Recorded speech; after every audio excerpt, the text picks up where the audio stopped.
جرمنی سے ہی ایک اور سوال ہے، اس میں انہوں نے 3 حدیثیں پیش کی ہیں اور ان کے حوالے سے سوال کیا ہے۔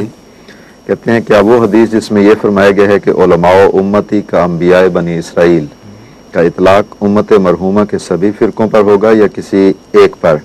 دوسری حدیث جس میں کہا گیا ہے کہ علماء آسمان کے نیچے بدترین مخلوق ہوں گے، سوال اٹھتا ہے کہ متذکرہ بالا دونوں احادیث کا آپس میں ٹکرا جانا معلوم ہوتا ہے۔ اسی طرح تیسری حدیث فرقوں والی جنتی فرقہ کی حدیث کے مطابق سبھی کے سبھی لوگ جنت میں جائیں گے، کیا بدترین مخلوق والی حدیث روک تو نہیں بنے گی؟ کنفیوز کر رہے ہیں۔ اگر وہ دوسری حدیث کے الفاظ صحیح لکھ دیتے تو اسی سے سوال حل ہو جاتا۔ جس حدیث میں حضرت اقدس محمد مصطفیٰ صلی اللہ علیہ وسلم کے یہ فرمانے کا ذکر ہے کہ علماء امتی کا انبیاء بنی اسرائیل، وہاں اس امت کے علماء کو انبیاء بنی اسرائیل کے مشابہ قرار دیا گیا ہے کہ امتی ہے، یعنی حضرت وسلم کی اپنی طرف اشارہ کر کے فرماتے ہیں میری امت۔ اور جہاں ان بدبختوں کا ذکر ہے جن کے متعلق فرمایا شر من تحت عظیم السماء، آسمان کے نیچے سب سے بدترین مخلوق، وہاں فرمایا علماؤہم شر من تحت عظیم السماء، ان لوگوں کے علماء آسمان کے نیچے بدترین مخلوق ہوں گے، اپنے سے تعلق ہی کاٹ دیا ہے۔ اور جو تیسری حدیث ہے وہ انہی کے متعلق ہے جو رسول اکرم صلی اللہ علیہ وآلہ وسلم سے دانستہ یا نادانستہ تعلق کاٹ بیٹھتے ہیں، 72 فرقوں والی حدیث۔ ایک تو اس حدیث کے الفاظ بتا رہے ہیں کہ ان لوگوں کا ذکر ہے جو عملاً تعلق کاٹ بیٹھے ہیں، ورنہ ان کو رسول اکرم صلی اللہ علیہ وآلہ وسلم ناری نہیں فرما سکتے تھے۔ یہ کیسے ممکن ہے کہ حضرت اقدس محمد مصطفیٰ صلی اللہ علیہ وآلہ وسلم کسی فرقے کو اپنی طرف منسوب کر کے اپنے ساتھ جڑا ہوا بھی قرار دیں اور پھر ناری بھی قرار دیں؟ تو وہ حدیث بہت انذاری حدیث ہے۔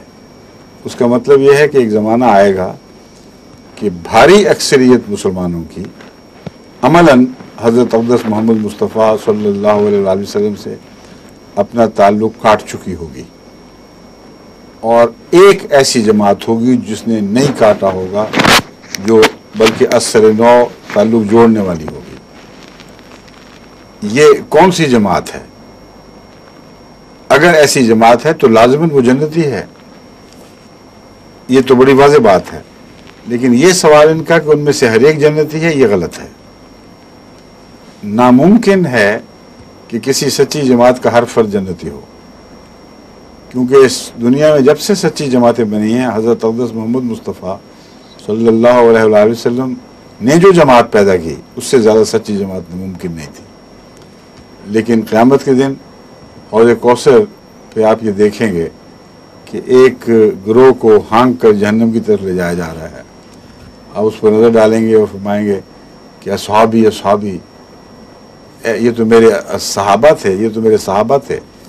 تو جواب دیا جائے گا کہ آپ کو علم نہیں کہ جس طرح حضرت عیسیٰ کو جواب دیا گیا کا جواب ہے نا کہ معدوم تو فہم فلما توفیتنی کنت انت رقیب علیہم، اس سے ملتا جلتا مضمون ہے کہ آپ کو علم نہیں کہ آپ کے وصال کے بعد ان لوگوں نے کیا روش اختیار کر لی۔ تو اگر صحابہ کے متعلق بھی 100% ضمانت نہیں کہ ان میں سے ہر ایک جنتی ہوگا، یعنی جن کو صحابہ رسول اللہ صحابہ سمجھتے تھے، تو اس لیے یہ کہنا کہ کوئی فرقہ کوئی جماعت جو بعد میں آئی ہے اور بعد میں آ کر وہ صحابہ سے ملائی گئی ہے وہ ان سے افضل ہو جائے گی، ناممکن ہے۔ کیونکہ قرآن کریم نے جہاں بہت اعلیٰ درجے کی جنتوں کا ذکر کیا ہے وہ ان لوگوں کے لیے ہے جو سلۃ من الاولین و قلیل من الآخرین، آخرین میں سے وہ کم ہیں اور اولین میں سے زیادہ ہیں۔ بس صحابہ کا جو بہت اعلیٰ مرتبہ ہے اس میں تناسب کے لحاظ سے پہلے دور میں زیادہ کثرت ہے اے والوں کو، جس طرح یہاں انگلستان میں ہوتے ہیں نا ایز ملتے ہیں، بیز ملتے ہیں، اے بیز ملتے ہیں، تو قرآن کریم نے بھی اس طرح اے بی بیز دی ہیں اور بعضوں کو ایف بھی دیا، یعنی فیل ہو گئے۔ تو فرماتا ہے کہ جو پہلے دور کے لوگ ہیں اولین کے، ان کو ان کی کوالٹی کے لحاظ سے سب سے زیادہ ان میں سے نمبر پانے والے پیدا ہوئے، اور آخرین میں بھی اسی شمار کے لوگ پیدا ہوئے، مگر نسبتاً کم۔ لیکن جہاں تک عام فیض کا ہے، 20 کا تعلق ہے، وہاں فرمایا کہ کثرت سے پہلوں میں بھی، کثرت سے بعد میں بھی۔ بس یہ خیال کر لینا کہ جو بعد کے آنے والے ہیں وہ پہلوں سے مرتبے میں بڑھ کر ایسے مقام کو پہنچ جائیں کہ نعوذ باللہ من ذالک، پہلوں میں تو بعض جہنمی بھی نکلے اور ان میں کوئی نہیں نکلے۔ بالکل جھوٹ اور بےہودہ لغو خیال ہے، اس سے توبہ کرنی چاہیے اگر دماغ میں کسی گوشے میں داخل ہو گیا ہو۔ ہم جانتے ہیں احمدی گھرانے والے بہت سے ہیں جو ابھی تک اپنی اصلاح نہیں کر سکے، میرے خود بھی نہیں سنتے۔ آپ کتنا میں زور دیتا ہوں کہ خدا کے لیے اپنی اصلاح کرو اور بہتر ہو، اور ہم بھی کوشش کر رہے ہیں، آپ بھی کوشش کریں، ہر شخص کا فرض ہے دن بدن اپنے آپ کو سنوارنے کی کوشش کرے۔ تو اس پہلو سے آپ کا سوال کا جواب یہ، دوسرے پہلو کا بھی یہ جواب ہے کہ سارے جہنمی نہیں ہو سکتے، ناممکن ہے۔ کسی کا صحیح اور غلط ہونا الگ مسئلہ ہے، جہنمی ہونا الگ مسئلہ ہے۔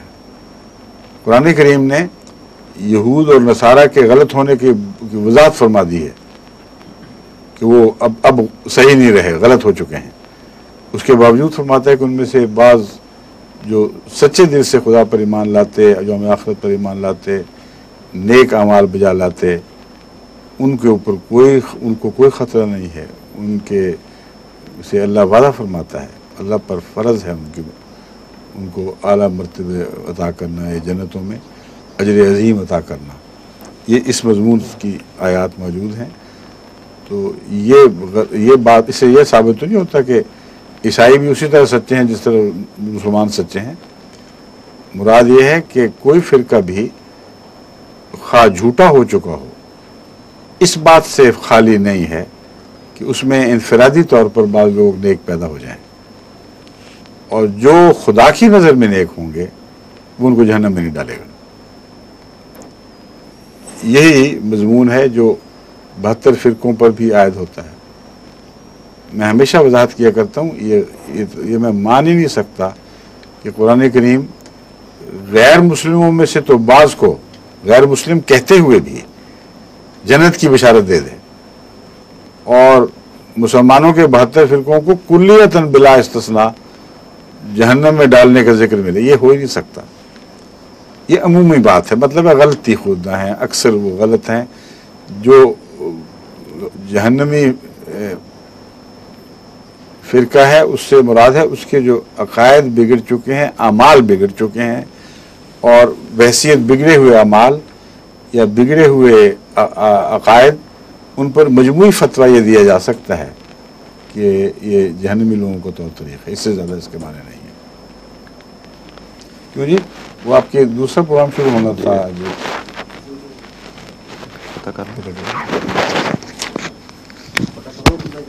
جی پتہ کر لیں، ہم سوال کرتے ہیں۔ ہاں جی بتائیے۔